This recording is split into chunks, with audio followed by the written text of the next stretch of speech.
The following is a reading of a script that is a work in progress. It is copyright by Dewey D. Lang Jr.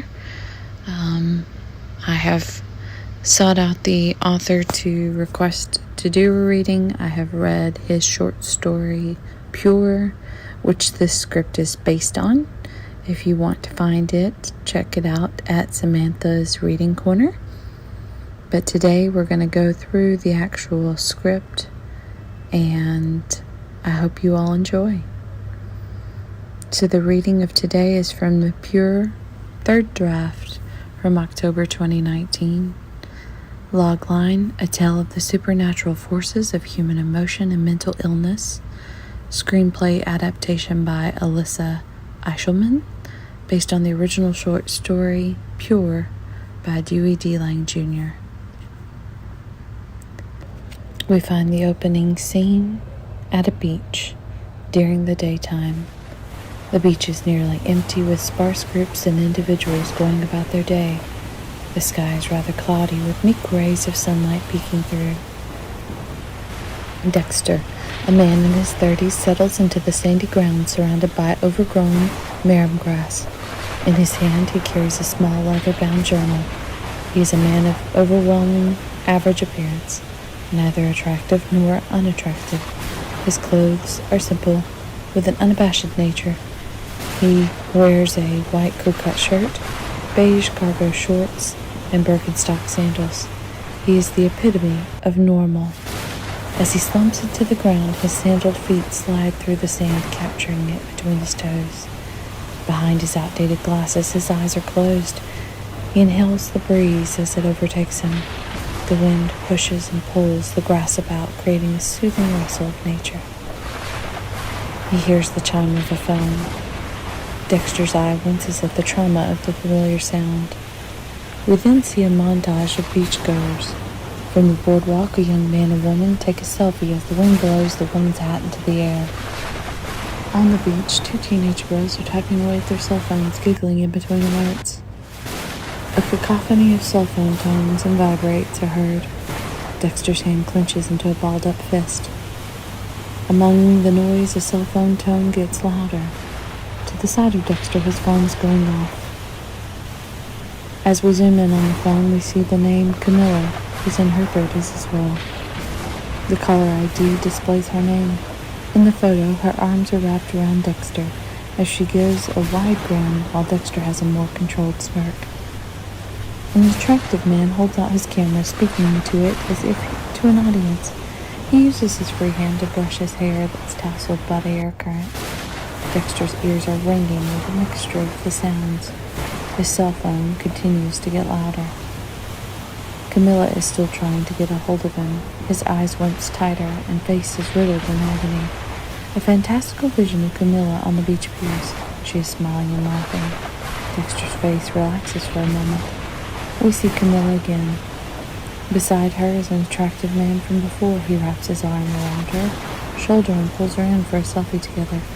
Dexter's hand comes up to his temple to rub at the visible strain on his face.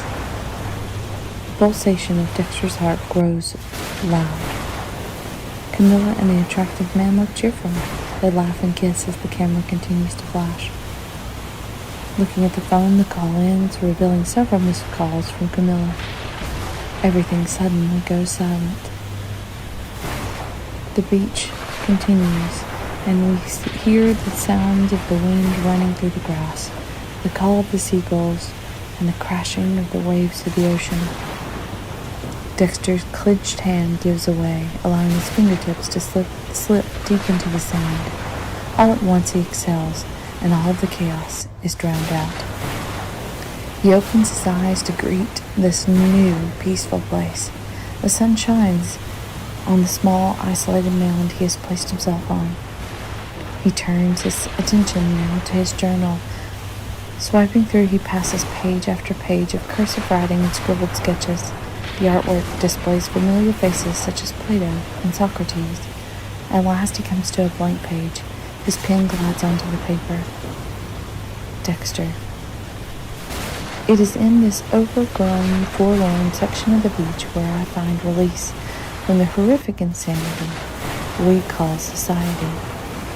The wind pushes at the edge of his page. His finger fights back against it, holding it down. Dexter continues. My admirations go to those philosophers, artists, and historians who so patiently strove to change them. A beam of sunlight slips away as the clouds close in. The beach is grayer now as the waves crash hard against the sand. Dexter continues. Perhaps eudaimonia is not entirely unattainable for those who are willing to cast out their vanity and social obsessions. Dexter is scribbling away into the notebook. In the distance, a group of beachgoers packs up their belongings, preparing to leave as the growing wind blows various items about.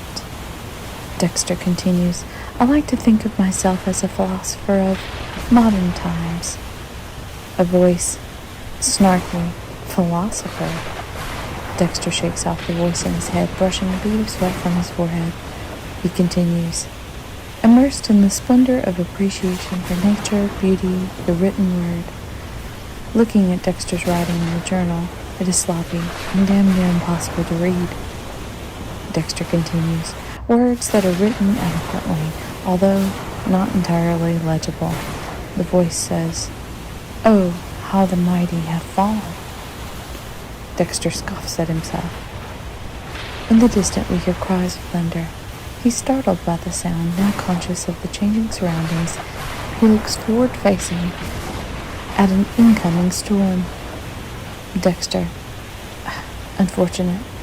To me, this has been a place of pristine solitude.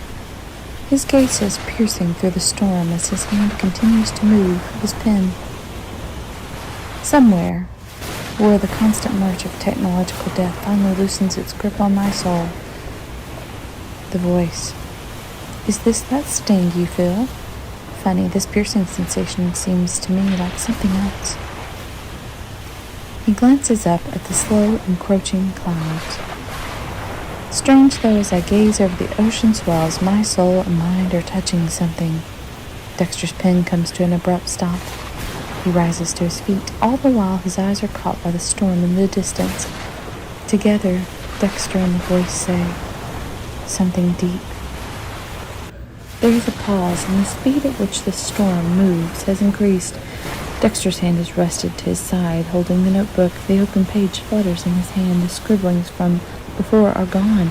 The page seam has one large dark mesocyclone at the heart of it. Its sinister spirals fill the page. Dexter continues, within that murky, distant darkness. He squints his eyes, focused on the storm that moves just on top of the ocean's horizon. Dexter, I've seen many a dark and distant storm. Somehow this... As he turns his back to leave, the wind grows loud and violent. The voice rings inside his ear. The voice. This is death. Dexter's posture stiffens. The hairs on his arm stands up. Dexter states, this is something entirely sinister. He's choked on his breath, frozen.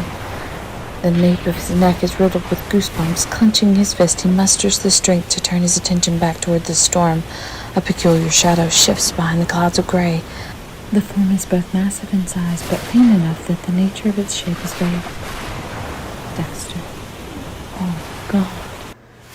The storm is continuous. With rapid speed, the gap between Dexter and the storm disappears. His very being is shifted from solid ground, now floating in the eye of the storm. His eyes are wide. Dexter. Delusion. This can't be real. The clouds swirl around him in a constantly shifting state. Small spurts of lightning flicker around him. His eyes are caught, looking up to something ferocious and unseen. Dexter. Fuck. The beach. The journal falls to the ground. Dexter stands in the sand, gaping, desperate for air. He clasps at his chest as he falters, his stance half falling to the ground. The thunder grows louder. Beneath his feet, the very sand vibrates.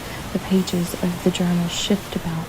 With violent panic, Dexter cries out, screaming incoherently. His body trembles as he attempts to run. He falls. His feet are sinking into the sand. Desperate, he turns back to the world beyond the beach, reaching out his hand, hoping anyone will find him, will grab his hand and save him. His cry is drowned out by the monstrous thunder. The pages of the journal flip violently, one after another, landing on the drawing from before. A loud thundercrack is heard. Lightning strikes beside him. Sand and debris fly into the air and catches his eye. Tears well up. He mouths "no" over and over and over again as a flurry of lightning strikes all about, surrounding him. The page of the journal turns to nothing. A blank page. The storm swirls in around him. He's overtaken by the swarm of dark clouds until nothing is left but darkness. End title. Credits.